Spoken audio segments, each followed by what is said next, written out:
6 বছরের ছোট বাচ্চাটা দাদিকে এসে বলে, দাদি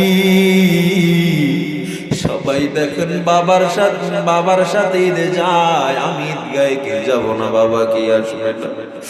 দাদি কান্না করে আর বলে, ও নাতি আমার,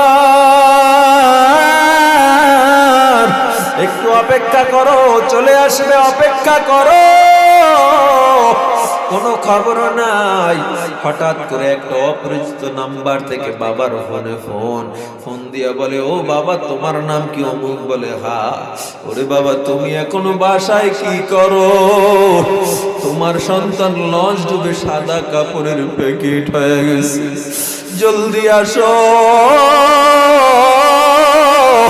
বাবার হাত থেকে ফোনটা পড়ে যায়, মা একটা চিৎকার মেরে বেহুশ হয়ে যায়।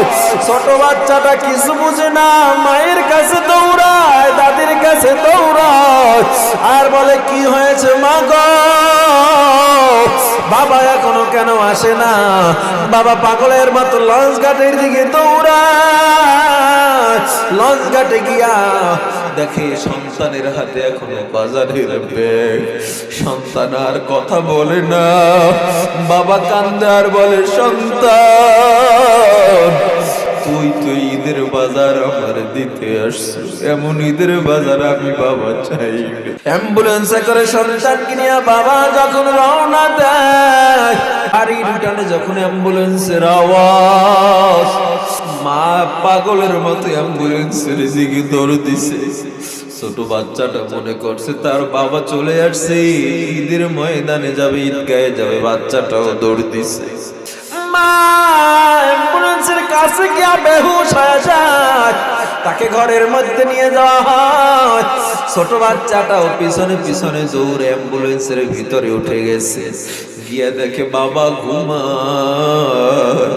ছোট বাচ্চাটা বাবার বুকের উপরে উঠে দুই গেলে থাপড়াইতেছে আর বলে, বাবা তুমি এখনো ঘুমাও। আর ওদিকে মা কান্না করে, দাদি কান্না করে। আমার সব বন্ধুরা ঈদগাহে গেল, তুমি এখনো ঘুমাও, চলো বাবা ঈদগাহে যাব। সন্তান দেখে বাবার উঠে না, উঠে না।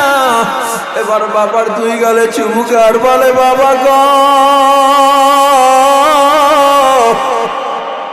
মারছি, কষ্ট পাইছ বাবা, চলো আর তোমার কষ্ট দিব না। ওই সন্তান জানে না তার বাবা কোনোদিন তারে আর আব্বু বলে ডাক দিবে না।